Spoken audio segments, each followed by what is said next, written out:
What's up mga par? Ito pala yung seat cover natin na sinukatan natin kahapon. Ito na siya ngayon. Ang unit dito, track panel. Tingnan nyo naman kung gaano kaganda sa upuan to. Walang kagusot-gusot. Napakaganda. Ito naman yung sa harap. Sa passenger seat. Yan. Bukas pala install dito. Update ko kayo bukas. Tingnan natin kung gaano kaganda dun sa upuan niya. Oh no! Ito yan.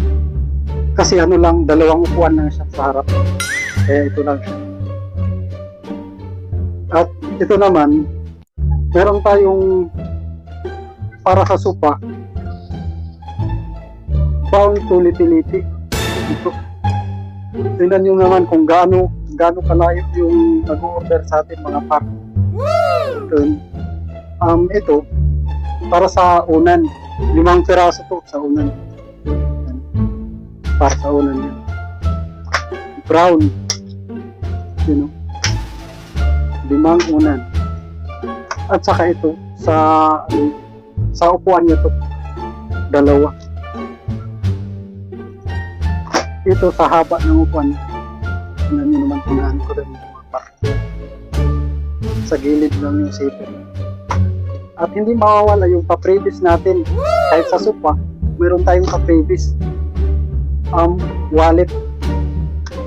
Kung may lalagay kayo, nakaterno siya dito sa sofa cover.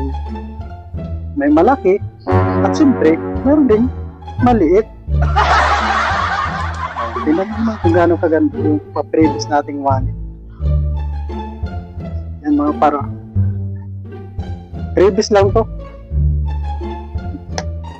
At saka ito yung ginagamit nating makina. Ayan mga para. 2 makina. Kasi 2 lang kami nanay. Ito yung mga design natin, mga gawa namin natin.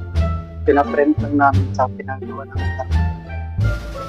Yung best design natin, yung laging pinapagawa ng ating customer is ito. Napakagandang design. At saka ito mga par. Yan. Ito lagi yung 3 napipili nila. Kasi ang gandang tingnan daw. Maliwala sa mata.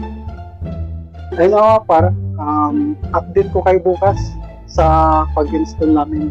Papakita ko sa inyo kung gaano kaganda yung seat cover namin. Ayun lang, what's up?